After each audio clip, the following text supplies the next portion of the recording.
Well, the European Championships have been postponed to next summer, and what's going to happen with the current Premier League season? Me and Ryan are going to discuss. Well, before we talk about the Euros and the Premier League, if you are new to our channel, please subscribe to us. We want to grow our channel as much as we can, and we can't do it without your support. If you want to listen to this in audio version, we're on Spotify, iTunes, any other place you get your podcasts, really. The links are in the description box below.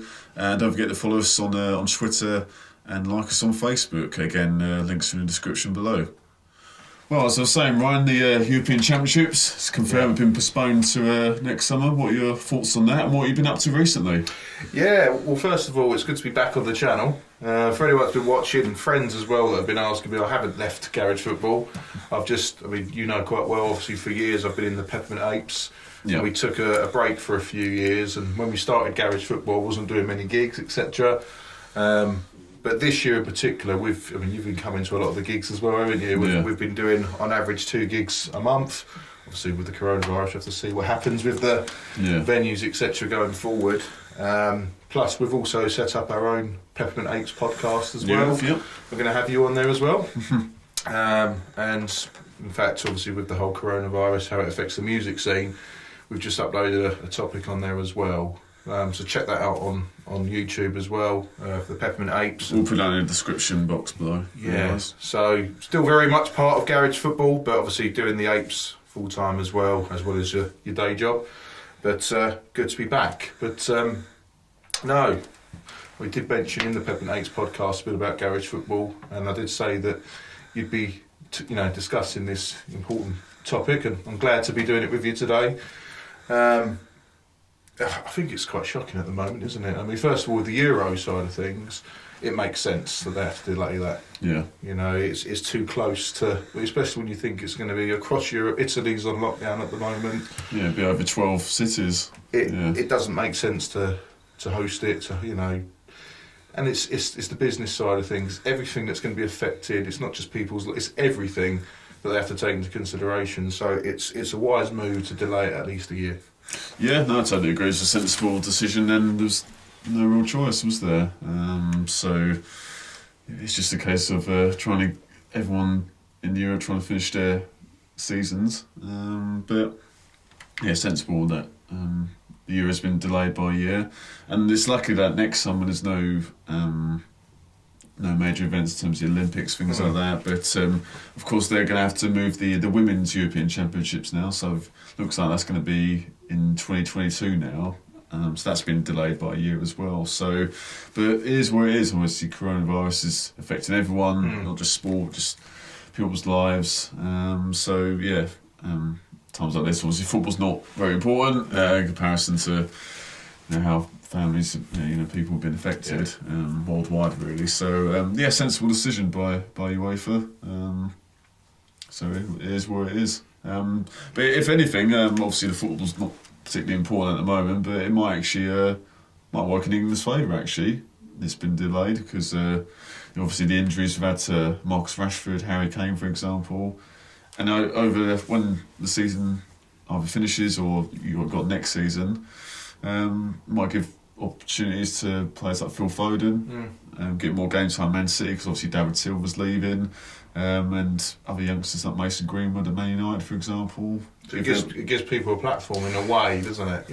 A chance to step up. But I think sensible decision by UEFA to delay the tournament.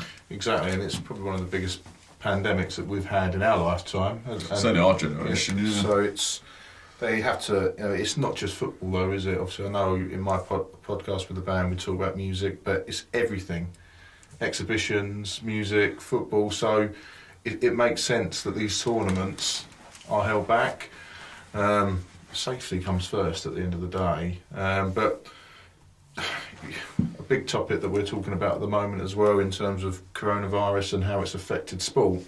Well, and in terms of football anyway, is the biggest thing at the moment is the Premier League, and I think obviously health comes first, and everyone would rather, do what's right for people's safety. But that's talk about this, for Liverpool fans from their perspective, best season they've had in years.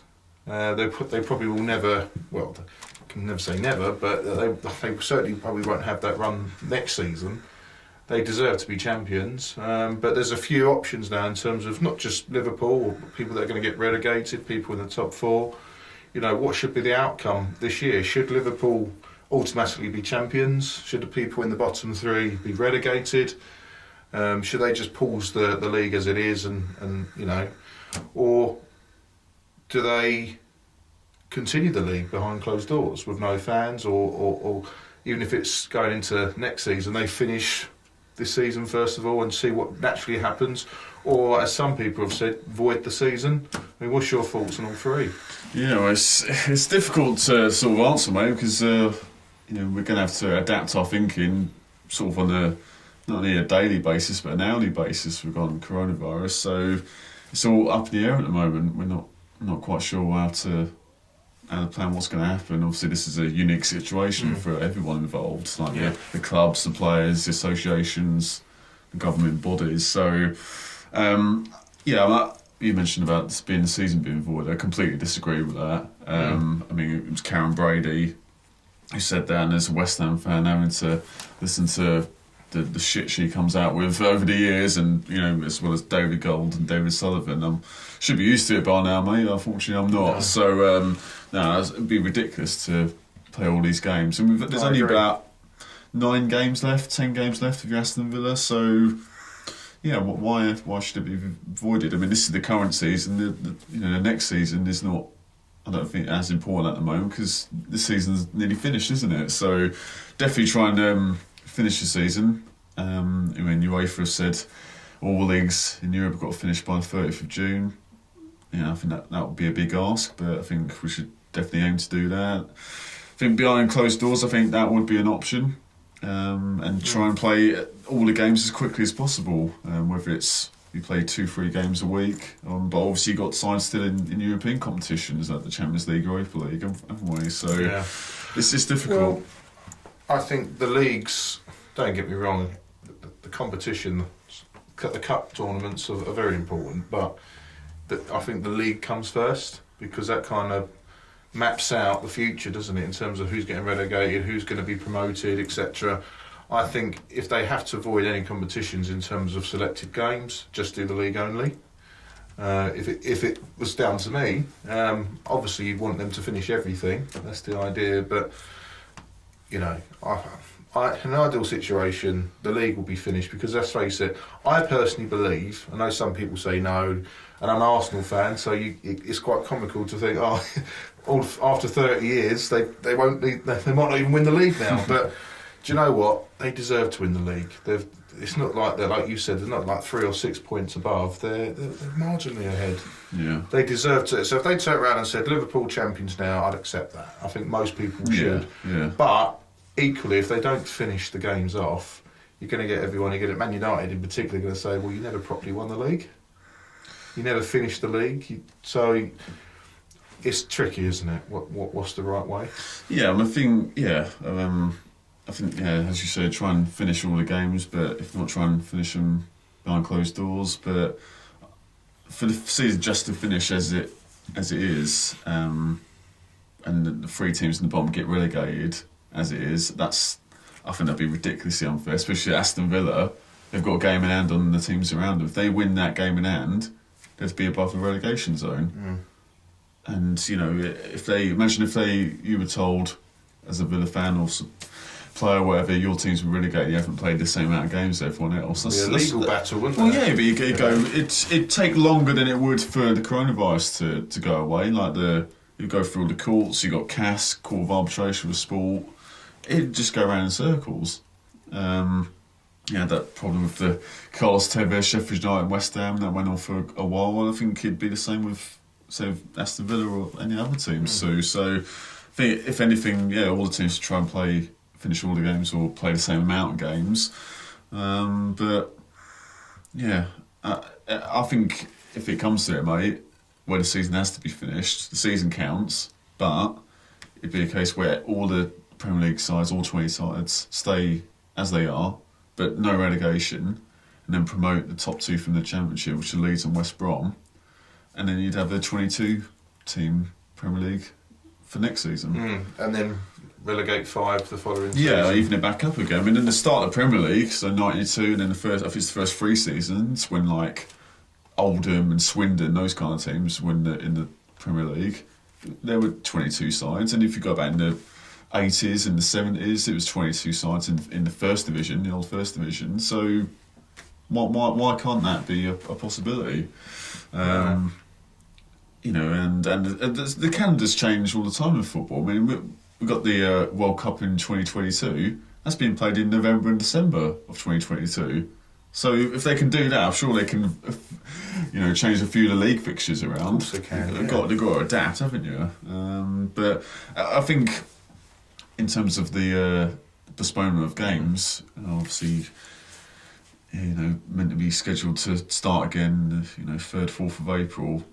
I'm doubtful that will happen now, but they had to postpone the fixtures, but they took long enough, mate. Yeah. They took long enough. I mean, the main thing as well is, like you say, if that does happen, where they put a pause on the season, Liverpool are the champions, no one's relegated, 2 teams are promoted, and then 5 are relegated the following season. Obviously, it would have to be relevant to the other leagues as well, so you'd have to have technically the same situation in the Championship. Yeah, you'd even it up. It'd have to be evened out, but Yeah. it's possible. It's and that would make sense if coronavirus, you know, gets worse. Yeah. Then at the end of the day, health comes first, so they need to do something. You know, the next season might be on pause for a while. We don't know, do you? We're talking about this season, but we might not be playing for another year or so. You don't know, do you? It all depends on what happens. Personally, I don't think it's going to get that bad, but yeah, I think for me it'd be a terrible shame. Like I say, I'm an Arsenal fan. You're West Ham, but we're sports fans, and at the end of the day, it would be a shame to see. That'd be a travesty. To see a team like Liverpool, whether you love them or not, you know, how well they've done this season, to suddenly be stripped of it, you know. So I think at the very least they deserve it. And I wouldn't be one of those, you know, football fans, if you like, that would be, you never properly won the league. They did properly win the league, in my opinion. It's just circumstances have stopped them winning it sooner. Yeah. That's all it is. One thing we're also going to do, guys, as well, in terms of this year, in terms of the summer as well, if obviously there's no football games, etc., you know, we're going to bring some good podcasts on this channel. We're going to talk about really good, relevant points, really, and things are for the past, like an underrated 11. I don't really think I've seen that before on YouTube, have you? There might be some video out there, but we're going to do that. We're going to discuss who we think would be the top 11 that don't really get the sort of a good credit, sort of shout out. We'll talk about maybe an overrated 11, and all different things as well, like why didn't England... Now, why haven't they won the World Cup since 1966? Yeah, why the golden generation fail? But any other debates? They're timeless, really. So any debates or any topics you want us to do in a video over the summer, if there's no games on, then just let us know in the comments below, and we'll try and do those. Yeah. Well, thanks for watching this video, guys. As I said at the start of the video, if you are new to our channel, please subscribe to us. We want to grow our channel as much as we can. If you want to listen to any of our debates, podcasts in the audio version, we are on iTunes, Spotify, any other places where you get your podcasts. Links are in the description below. And again, if you want to follow us on Twitter, like us on Facebook, again, the links are in the description below. Well, thanks for watching, and we'll see you next time. Bye for now.